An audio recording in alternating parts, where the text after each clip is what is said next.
Okay, so good evening, everyone, and welcome to today's webinar hosted by Njunkim Legal. My name is God Grace. I'm the moderator for today's session. I am a legal professional and the founder of Njunkim Legal. Here, our mission is simple. We want to make law accessible, practical, and relevant, and not just for lawyers, but like also for individuals, businesses, and anyone who just wants to navigate today's increasingly regulated digital world.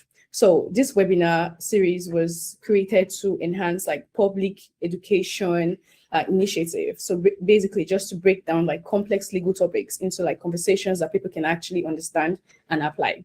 So from June, July this year, we've been privileged to host a lot or at least one webinar per month. And it has covered a wide range of insightful conversations across like regulatory issues and critical themes. And our first webinar series was on intellectual property, where we explored what intellectual property really means and how to get into the intellectual property space, especially in Nigeria. And then after that, we moved into breaking into privacy and data protection laws, where we just talked about like how young lawyers and young students can navigate the data privacy space, and become like a professional in that space also.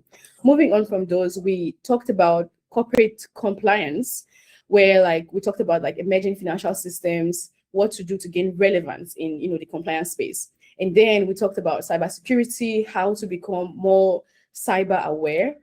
And very interestingly, the cyberspace also need lawyers. So that was very interesting to find out. And then we got like really good tips how to stay safe using the digital space. And very recently, our very last webinar, we talked about like compliance with finance and technology, how all of this intersects and how it's relevant to lawyers, and how we can stay relevant with this new digital world. So basically, all the things that all the webinars we've had, it has had different themes, but one thing has been sort of like overarching. So we can see that starting from the intellectual property law topic all the way down to finance and technology. And one thing that we could see in all of that has been privacy. So today's session just sort of brings it full circle. Here we are trying to wrap up for the year by returning to like a foundational issue that underlines all of the conversations that we've had, which is privacy. So today we are bridging law and technology, AI, cloud security, data privacy in a global context. That's practically what the topic for today is going to be about. So this session is designed to reflect where privacy stands today, how it has evolved in practice, how this would affect like individuals and businesses, and what we should pay attention to moving forward. So it is my pleasure to introduce our speaker for today.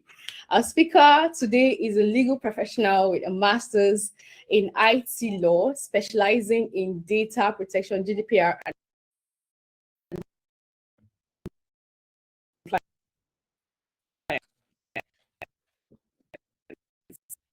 she's an experienced compliance data for placing complex regulations into practical, effective governance solutions. So we are very excited to have you here, Yvette, on our last webinar series for the year. Thank you, Gigi. And even though your network is a bit shaky, but it's fine. Thank you for that introduction. So I won't get into the introduction because you did all the introduction. So today we'll be talking about privacy and why it really matters in our daily life. So I'll be sharing my slide with you guys, and then we'll just like get into it, right? Since we're already like some few minutes late. I'll just share my screen.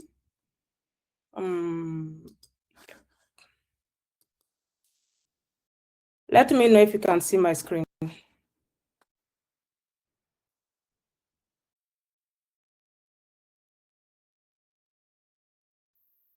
Can you see my screen? Yes, it's visible to me. Yeah. Okay. Okay, so today we're talking about that data privacy in a global context, right? Because like it's a global platform. It's not just the privacy maybe like in the EU or Africa or US. So we'll be talking about privacy in the global context. So we'll just get into our agenda of the day. Okay, so our agenda of the day, the first thing we'll be talking about will be like why privacy matters, global laws related to privacy, core principles when we talk about privacy, and country differences, because different countries have like different privacy law related, and then we'll have some case studies, and then we have like Q&A like at the end of it. So our next thing is like why data privacy matters, right? So the first thing we can talk about is legal requirement. So when we talk about legal requirement, we have regulations like GDPR. GDPR is a general data privacy regulation. That's what we have in the EU right now.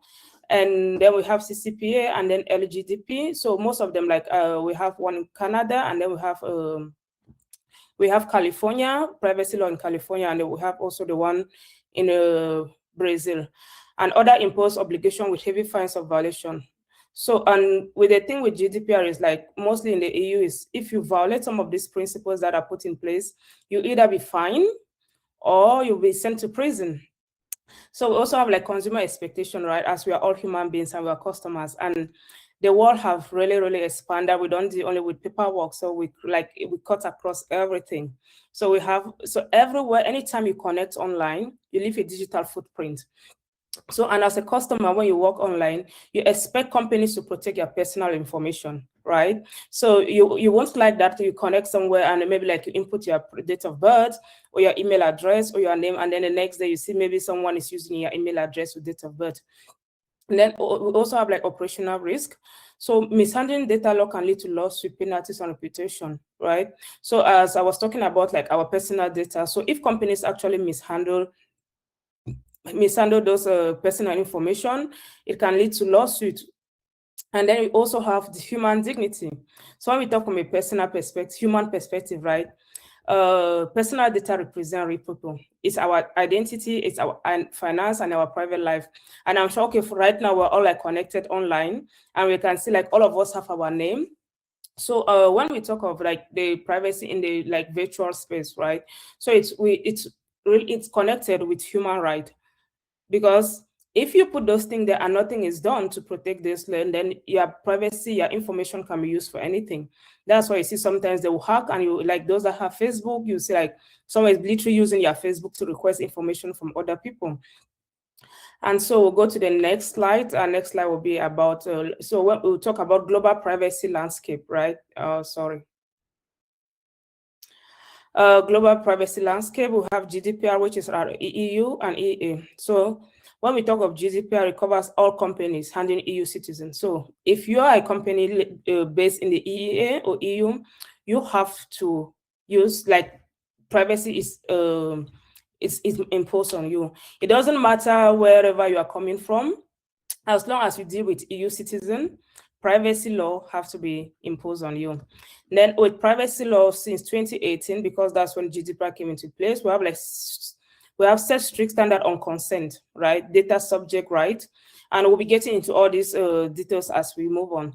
And then we'll have breach of notification and accountability. So you have to be accountable for everybody's data you used. I also have to like get consent. You can't just go about because, okay, maybe because I applied on your website, or maybe I visited your website, you will just pick up my data and use it for your own personal reason.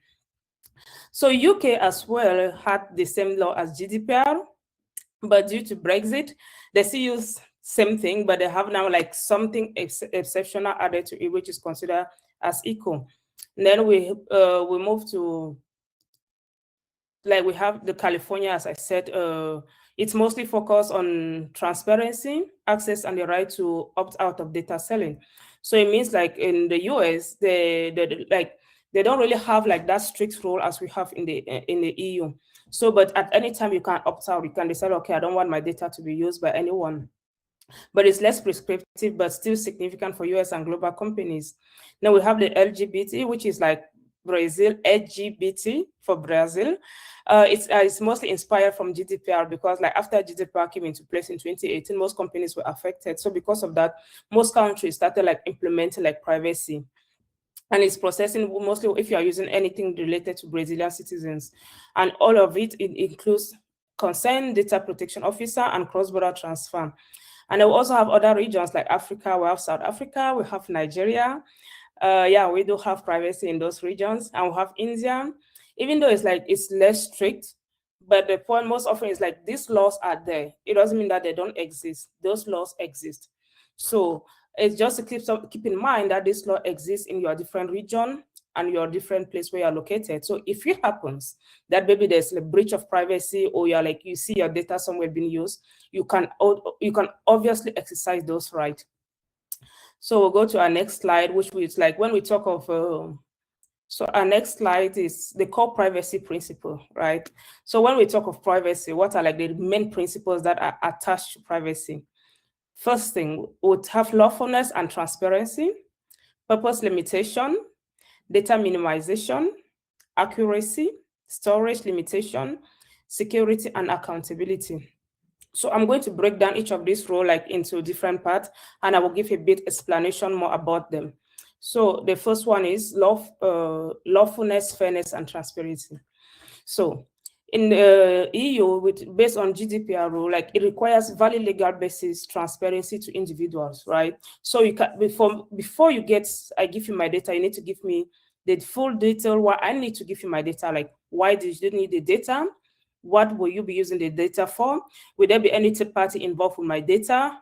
How long? Like you need to be fully transparent with what you are using individual data about. So you can't just, okay, no, we are using your data, let's say for a survey. And then the next thing I get maybe survey for this particular campaign, then I give my consent. And then the next day I see like it's being used for a different survey. So you can't request for privacy, like my data to use for a particular thing and then use it for a different thing. As companies, you have to be like very strict and you have to be transparent with everything you are using, with everything you collect from individuals. Now, as I explained about UK, it's still like similar thing, but there's a slightly different guidance because now they have like the eco enforcement in the UK. And we have focus on disclosure, consent not always required, like the California, it's like you can tell the people, yeah, we'll be using that data, but they don't usually really require your consent. As to compare to the EU law, with EU, you can't use my data without my consent. I need to give a consent before you use my data.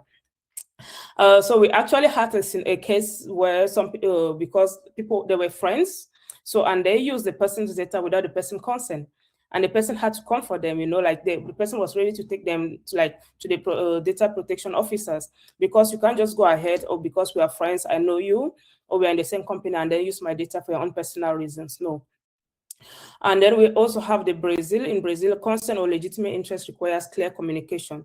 So it means like it's not, you can't have implied consent.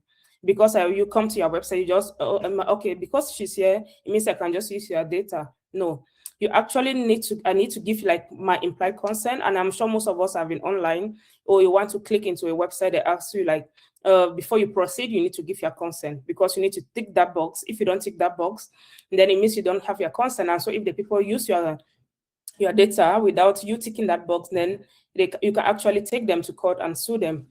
And then we'll also have like the POP, like the Indian and the Asian wall. So you have justification required, transparency is processing. So you need to give like a justification why you are using those things. And then you have to be also transparent. The next slide is okay, purpose limitation. So on GDPR, we have like collect only for specific purpose. That's the first thing you have to keep in mind, as I already explained. You can't collect someone data for one thing and use it for a different thing. So you have to collect that data just for a specific purposes. If it's for a survey, then it has to be used only for a survey. And it's same thing, like we apply for jobs in different companies, and mostly when applying for those jobs, we put in like, your data, sometimes your age or your phone number or your email address or something that can be used to, can be used to relate to you. So, but the point is, any company or an individual, if you collect someone's data, you need to use it only for a specific purpose. So you can't collect my data. For example, I apply to your company, I submit my CV. So I'm applying for a specific company, right? So you can't you can't say, okay, yeah, because she submitted her CV, and then maybe a third party or a fourth party company is looking for an employer, and then you just go ahead and submit my CV to them without my consent. And then for California, business must not disclose purpose. So purpose limitation in the California is like, it's less strict. It's different from GDPR, like, you have to tell us why you're communicating it. And the same, like as I said, Brazil or GDPR is mostly like a bit related to GDPR, so that's why they have like the similar, like align a bit like the same thing with purpose limitation. And then our next slide is data minimization. So mostly with data, it's usually, most companies, they usually give a strict time, like, it's like, okay, I'm keeping this data for how long? Is it 5 years? Is it 1 year? Is it 6 months? Is it, you can't just collect people data and keep it forever. There have to be a limited time where you're keeping those data. So you can't tell me, okay, maybe we are data. Most banks are usually 5 years to 10 years because like they're financial institution. And then it might happen that maybe the police investigation comes. So, and after that 5 year, if I'm not still like, so 5 year from when you stop being a business party of that bank or that company. So after that 5 years, you need to delete the person's data. So you can't keep the people's data forever. And then we have focused on reasonable steps of accuracy. And so accuracy means like you have to be sure that the data you have about the information you have about the person, it's correct. So sometimes you see like you get pop-up or notification to like ask you to update either your like home address or your phone number or email address. So you can't keep wrong data. If you are keeping that information about the people, it has to be like the correct data information. Then accuracy must be maintained. Individual can request correction. So it means like if I notice the information you have about me is not correct, I have the right, to request for like, change my data and everything. So the next one is integrity, purpose limitation, yeah, storage limitation, delay when purpose fulfilled. So we'll take an example. For example, when we apply for jobs, sometimes we submit our CV and we don't get the job, right? So you as a company, if the person doesn't get the job and you have the person's CV in your database, you don't need to keep it. You have to delete it.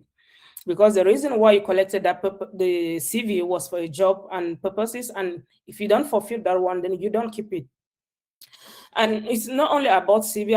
I'm just using that as an example. So you can't keep people's data when, for example, if it was a survey, and then the survey is finished, and they already have like a solution or like the result of the survey, you can't keep those data in your database.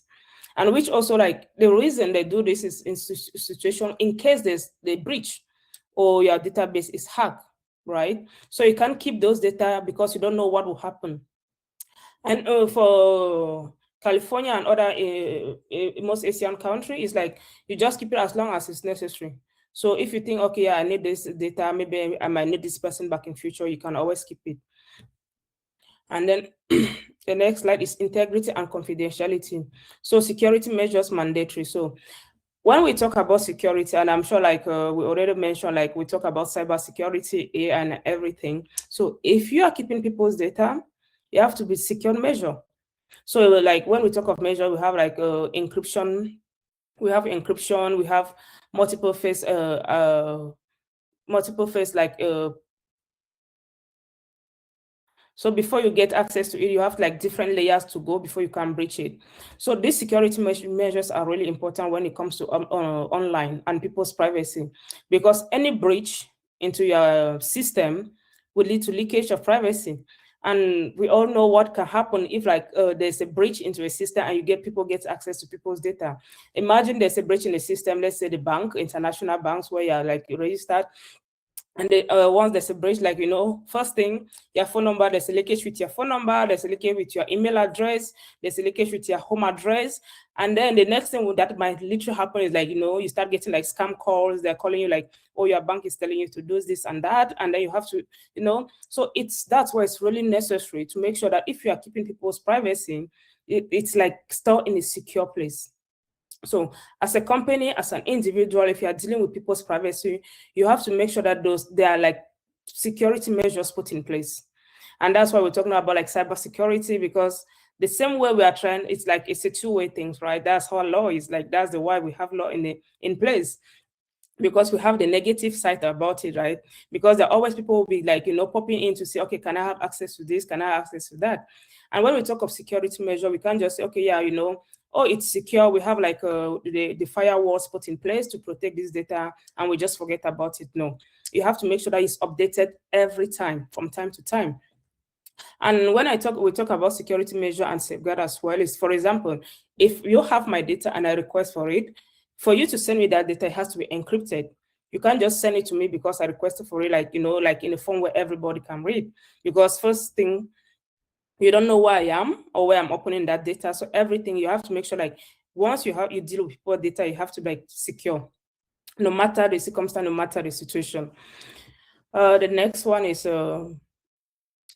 okay, accountability. Now we'll talk about this integrity, and then we'll need accountability. So when we talk about accountability, it's like, it comes down to the same things, like demonstrate compliance. So you have to be accountable for people's data. So that's that's why we're talking about, it has to be, you have to keep what is necessary, collect what is necessary, because you will be accountable for everything you collect, right? So if you keep unnecessary data or you collect unnecessary data, it just gives you extra work on how to secure them, extra work on how you'll be accountable, because as every company or individual that deals with people data, you need to have like DPOs. So people that are accountable for those people's data, in case there's a breach, you have a record. You need to have a record of everything you have about individuals. It doesn't matter, as long as it has to deal with people's data. And maybe I forgot to mention, like, we know what data is about, like, but when we talk of data, it's anything that can be used to introduce this person, anything that can relate to an individual. I know most often I just talk maybe your name or your date of birth, but their phone number, your religious belief, the language you speak, those are the things that can use, like, okay, there's a girl, for example, someone wants to present me, they won't call my name. And I'll be like, oh, there's a girl in Estonia who goes to this church, and she's this height, and she's from this particular country. I'm sure even without calling my name, the people will be able to, like, put 1 + 1 together. So anything, when it comes to data, anything that they can put 1 + 1 together to be able to, like, understand what they're talking about, then that's what data is all about. So when we go to, like, California, it's less prescriptive, it's more focused on the policies, if like everything is fine, then it's, it's good to go. And then the Brazil is maintain documentation. So Brazil, as I already mentioned, has similar rules with that of EU. And then with the Asian, it's like ensure compliance, responsibility, party accountable. So any party that has to deal with data, you have to be accountable. So those are the most principles when it comes to privacy. And the next one is like GDPR, legal basis for processing. So GDPR allows 6 lawful bases. Like, those are the lawful bases that you can collect anybody data. So have consent, I already explained about it, the explicit permission. So we can assume and we can have implied consent. So consent needs to be given verbally, written, signed. You can't just say, okay, because I know this person and we have a conversation all the time, it means that, okay, I can just go ahead and use this person picture. Yeah, it's different from friends, right? Because it's not for business purpose, it's not for business purposes. But if you are using a company, if it's for business purposes, you can't just go ahead. And like, those are the laws that needs to be put in place. It doesn't matter how small your business is, if you are dealing with any things that has to do with people, then you have to give consent. And it has to be contractual, So even if I just said yes, okay, yeah, implied like verbal consent, but of 80% of the time, you either require your signature on it. Legal obligation. So most often you can process, let's say, for example, opening a bank account, you can't do anything without providing those data. So that's like, it's required by law to collect those data, and it's also required by a law for those data to be protected. And then we have vital interest necessary to protect life. So we collect them, it's necessary to protect your life. For example, if you go to the hospital, you need to give, like, it's true that some information you will not really like to give to your doctor, but unfortunately you have to give all those details, right? Because it's necessary to protect your life. You need to tell them, like, okay, questions like, I remember I was once asked, like, how many abortions have you committed? I know it's an aside, like, but it didn't make sense in my head at that time because I went for a different reason. But they will obviously collect those things, even the things that you don't really want to talk about with your doctor, but you just need to give them because it's necessary to protect your life. And anywhere you are, because if any company, for example, where you're working, always collect those data, like, who is your next of kin? You need to give those data in case something happened to you, they know who to get to, who to connect to.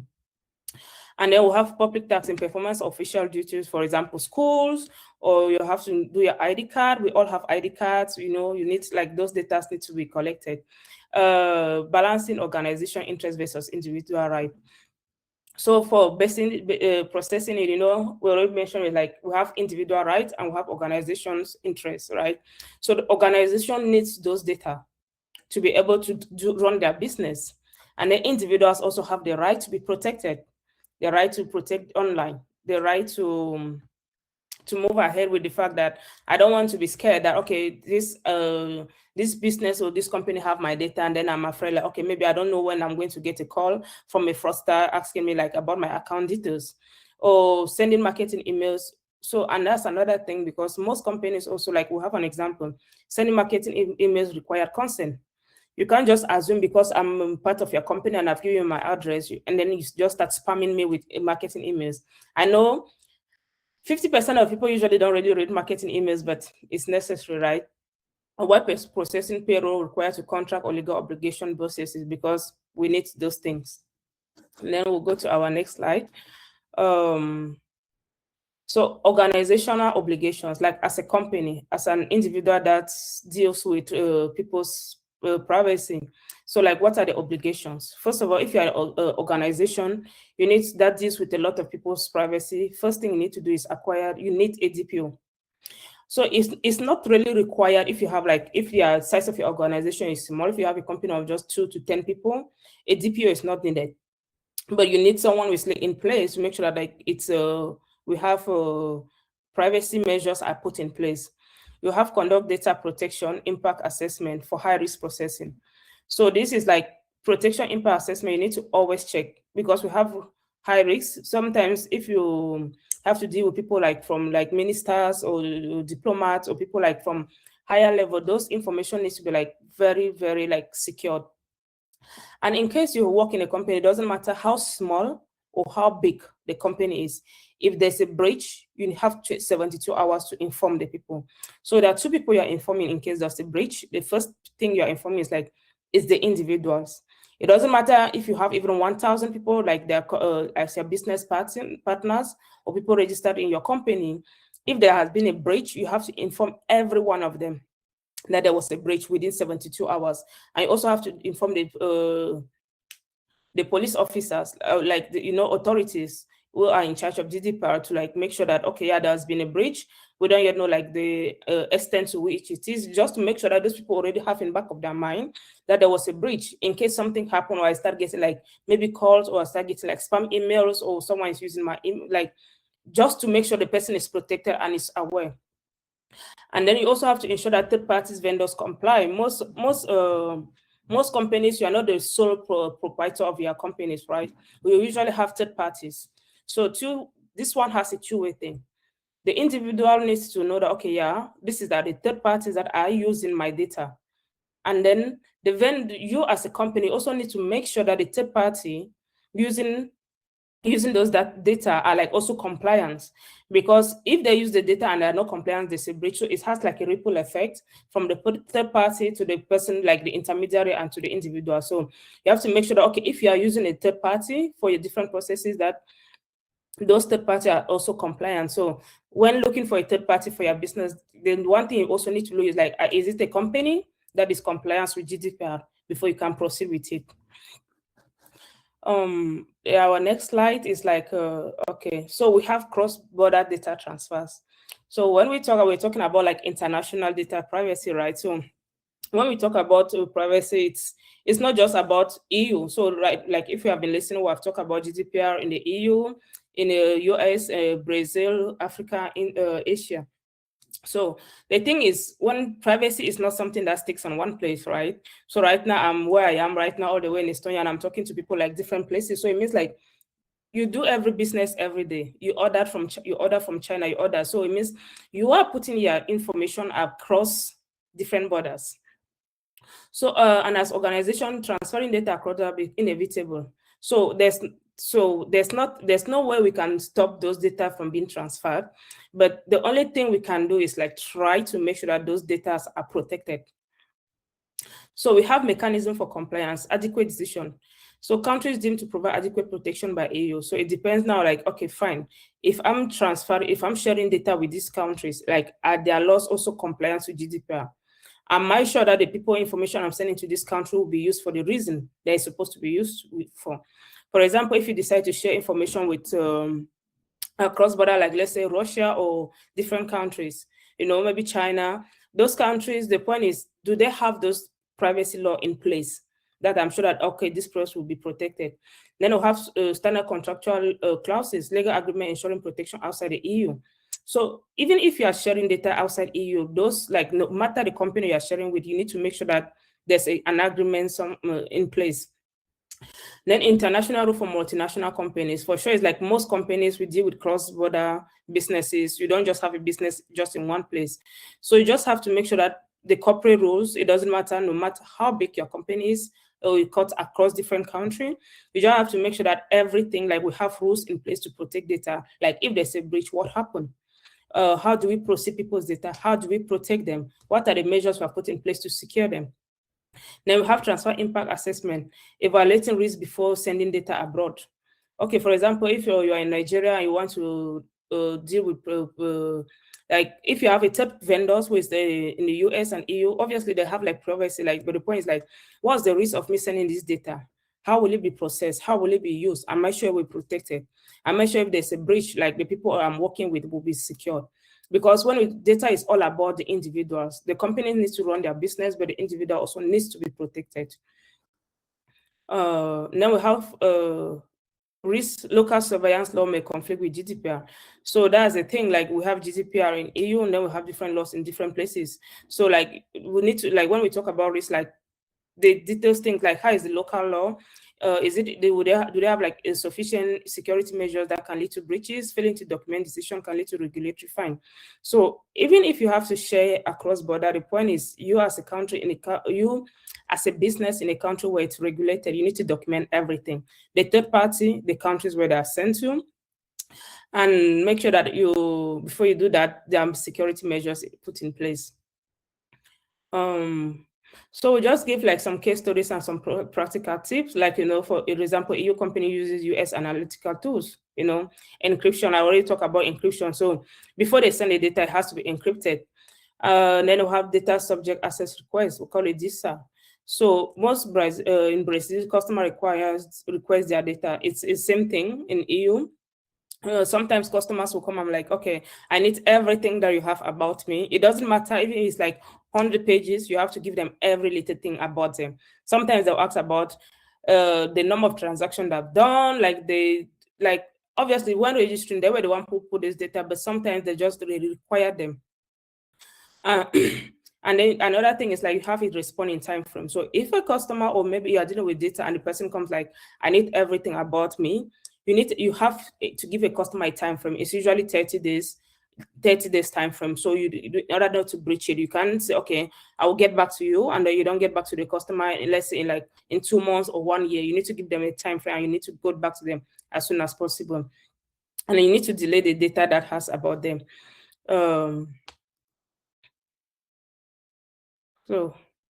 I think, okay. We never have like case data, like have data breach in multinational company, employees email confidential data outside EU.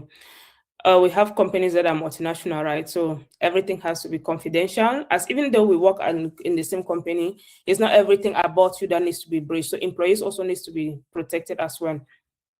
And as already mentioned, in case there's any breach, you need to like inform. Even so, if there's a breach, you don't inform only the people, like because you as an employee, you're also an individual. So the company has the information about you. So they also have a lot of data about you. So if there's a breach, you also need to be informed, and the company needs to inform these people as well. So I will just give like some practical tips, right? About like if you're a company and you are dealing with people's data. So have limits data collection. Please limit the data you collect from people. Get what is necessary. Don't get more than what you need. If it's something that requires only date of birth, get only date of birth. Don't get date of birth, their name, their email address, their registration address, where they are registered, or like what they are doing. So just get what is necessary for the company and for that, for the processes you need. So we need secure data. So encryption, security, cyber security, you need to put everything that is needed to make sure that no matter the information you get about the people that information is protected. We have the multifaceted authentication method. If you need to train your staff regularly. Like all staff you have in a company needs to know what data protection is all about. Why is it necessary?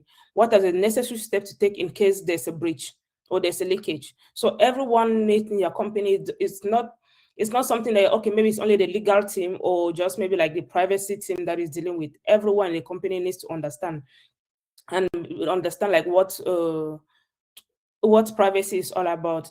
And then review vendors annually. So the fact that before you started with your third party, you sign a contract and you notice that, okay, yeah, they had a privacy in place and everything was fine, doesn't mean you will just assume. It doesn't mean that you assume that everything is fine. So every year annually, you need to make sure like, okay, is this company, is this third party, are they still maintaining the privacy law? Are they still like, is everything still correctly? Like every information I gave to them, I gave them, is it like still protected? And then you have to have clear retention schedule. So as long as, most often it's like always two things, as long as the person is still part of your company or an employee in your company, and then you have the right to retain the data. Or if there's like business partner or this business party or a customer, you still have the right to retain the data. But now the question is, as long as they're party, you retain them. But once you people like the contract is terminated, the question is how long? And if it's 1 year, my advice would not to give a longer time frame, because the point is like, is it really necessary to keep it that long? In most financial institutions, usually 5 to 10 years, because of like, in case of like financial crime or fraud related, then you can keep it just because you can actually submit it to the police in case they come for it. But you need to have a time frame. You can't just say, okay, we'll keep it as long as it's needed. No, it's like you need to have it documented somewhere. Make sure that everything you say is actually written. So don't just like keep information about this. And then like key takeaway. So the key takeaway, and something I didn't mention, it's not on the slide, is like, as an individual, you also need to know the rights you have, right? So you submit your data, it's true, you submit those data, you mark the consent form, you're like, yeah, you can use my data for whatever thing, but you need to know what you can do when it comes to your privacy, to your data. First of all, you have the right to erasure. Right to erasure means you can go to them and tell them at any given time that you want every little information about you to be deleted. As I mentioned, it's a two-way thing, because the company usually have like maybe a time frame. So they'll obviously tell you like, okay, yeah, they will delete your data in maybe 2 or 3 or 4 or 5 years, but they'll obviously give you a time frame. So you can make sure that every footprint, I always say it's true, like online, there's nothing you can really delete everything, but you can request for it. So no, it's your right to go to any company and tell them like, I want my data to be deleted. Secondly, you can always go and ask everything. You have the right to ask them to give you everything about you. You have the right to tell them like, you need to know every information they have about you. You have the right to know which third party is using your data, right? So it's not just because, okay, it's a bank or it's a company, I will just give them, but I don't know which third party. You also have the right to request those things. And at any given point, you have the right to withdraw your consent. The fact I've given my consent is not an everlasting consent. It means at any time, if I choose to withdraw my consent, then you stop using my data. I can tell you, okay, yes, today I want to get like a marketing email, and tomorrow I don't want to get marketing email. So the point is, the companies, they have their own rights, but you as an individual, you need to know your rights. You need to know what you can do when it comes to your privacy. And finally, to an individual, my advice is always like, leave as minimal digital footprints as you can online, right? It's true, because obviously they can delete those things, but you never know how far it goes to. So leave as minimal digital footprint as you can. Give only information that is necessary. Don't click every website, like every website that comes and like consent, then just click everything and put it in your personal data, because it really goes a long way. It can be used for like identity theft. It can be used for anything you can think about when it comes to privacy. And it can even be used to locate you.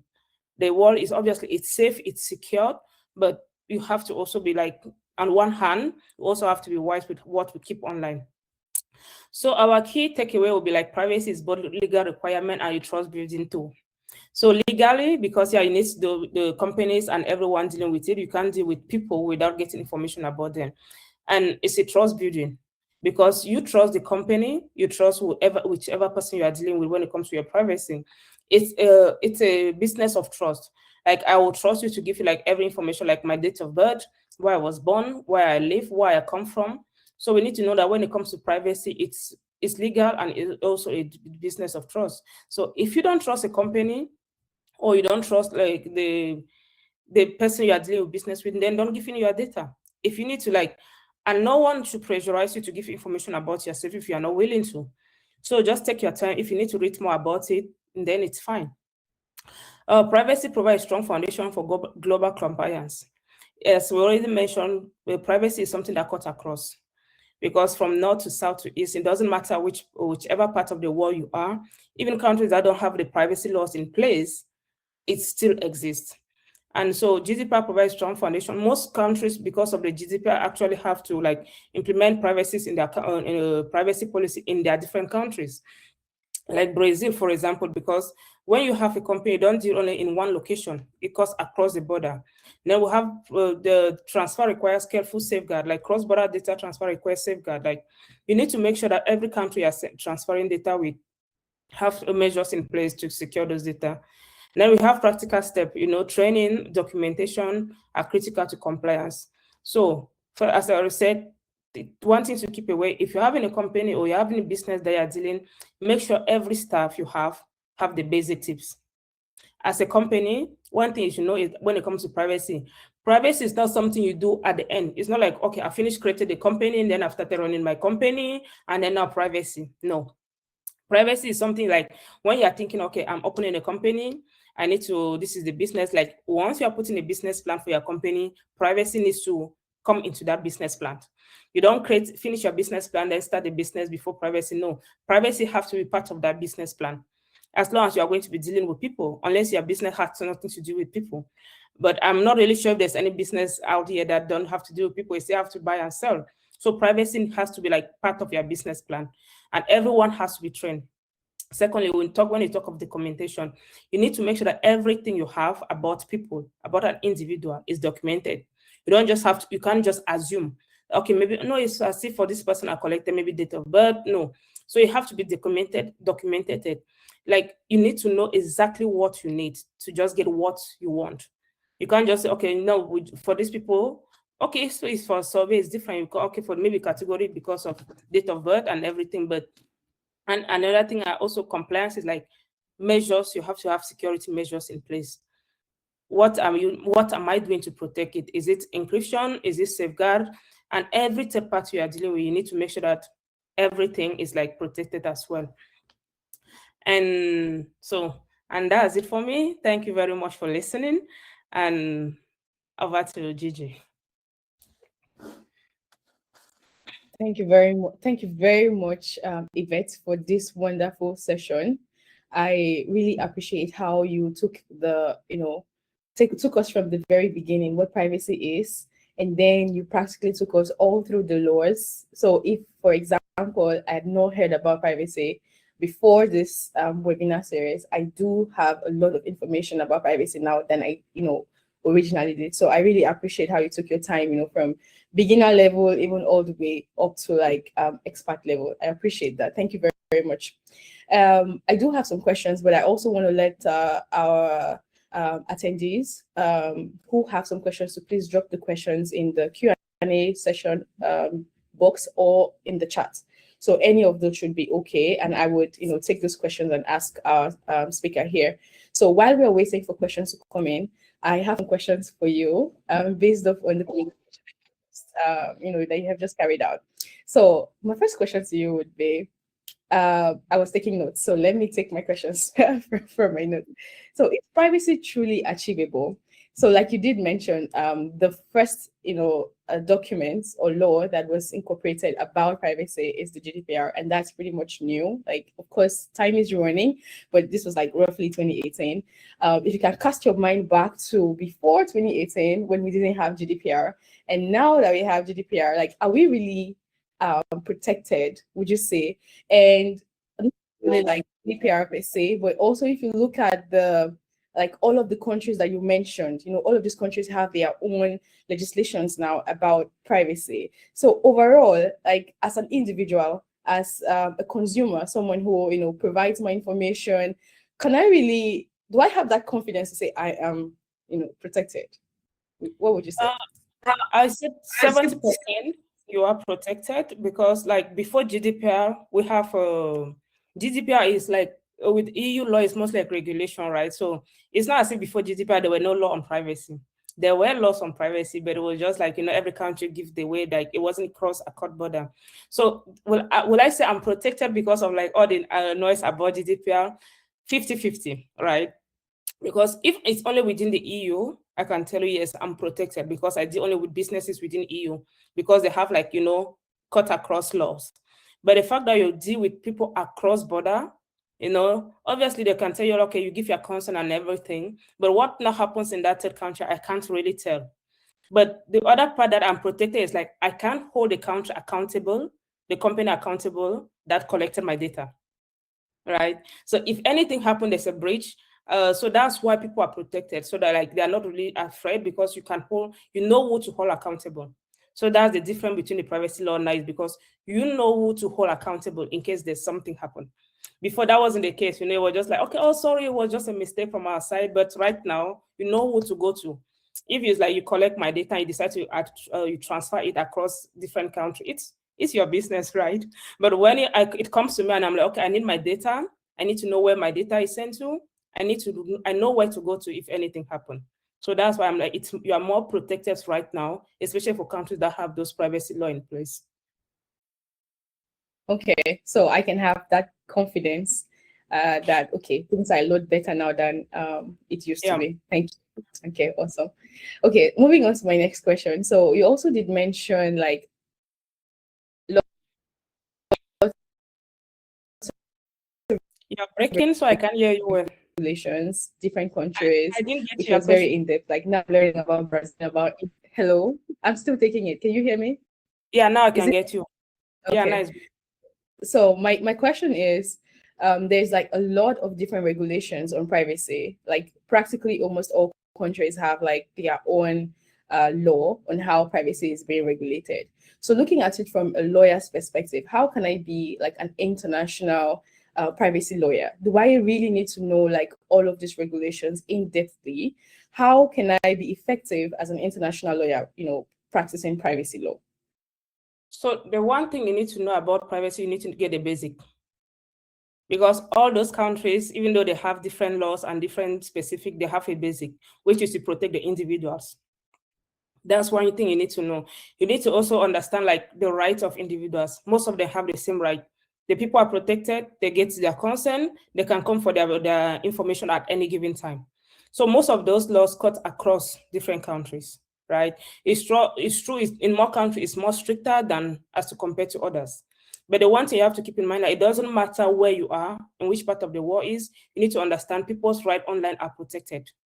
So as an international lawyer, if I go to, let's say, US or Canada or Brazil, I need to know as an individual, if someone comes to me, the person have the right to request for their information. They have the right to withdraw their consent. You can't use their information without their consent. And then if they choose to like, okay, delete everything about me, they can do that as well. So that's the basic of privacy law. And they also need to understand why you are collecting their data. So the thing you need to get a basic, those like the principle I mentioned, transparency, why it's being collected, why it's being used, and what are my rights. So those are like the basic that cut across most of those laws. Okay. Thank you. Thank you very much for that answer. Can you hear me? Now I have to be careful about my network. I can hear you. Okay, awesome. When you were presenting, you did mention ever so slightly about privacy by design.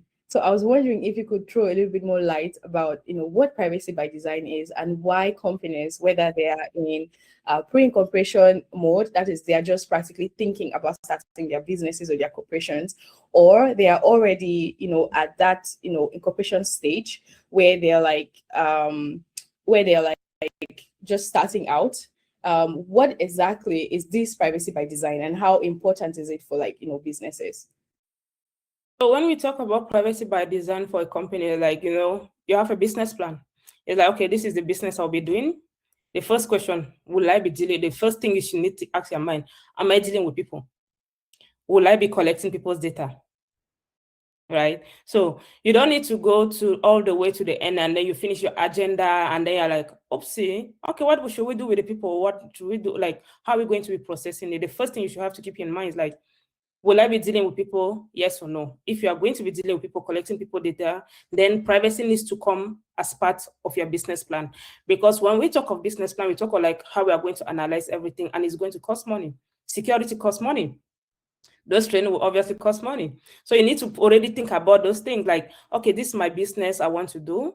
Then I will be getting into the details or like, okay, yeah, maybe I will be dealing with people. Okay, well, I will be collecting data, but how are this data going to be protected? Because you have to put them in details, like how long will I be keeping the data? Like what are the processes in place? Like, okay, the consent form, will I be like be putting it by penning down? Or like will it be just like adding a tick? Or like do they need to give that consent before they move to the next step? So those are the things you already have to keep in mind. Okay, but if it happens that you already created a business and you didn't have those things in place and the business is already, let's say, running, now it's time to start thinking, okay, am I dealing with people? Yes. What are the things I need to start implementing now? How much will it cost? Because as I assure you, every security measures in place costs money. And there are two things. It's better to spend the money now than to spend it later on. It's better to be safe than sorry when it happens, right? So if you, in case you are about to start, have it already. Let it be like, one pager at the bottom of your business plan. Okay, what are the privacy policy that we have to put on our web page? Because obviously we're creating like a web page for your business. So what are the privacy policies that is, and if you have a company that doesn't have it, it's time for you to start thinking, okay, yeah, you need to like incorporate those things already at once.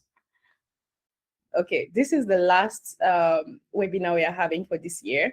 So I really appreciate you rounding up this year with us, and, just telling us a little bit more about privacy. So for our attendees, people who have joined us, I hope you had a very wonderful time here with us, just learning more about privacy.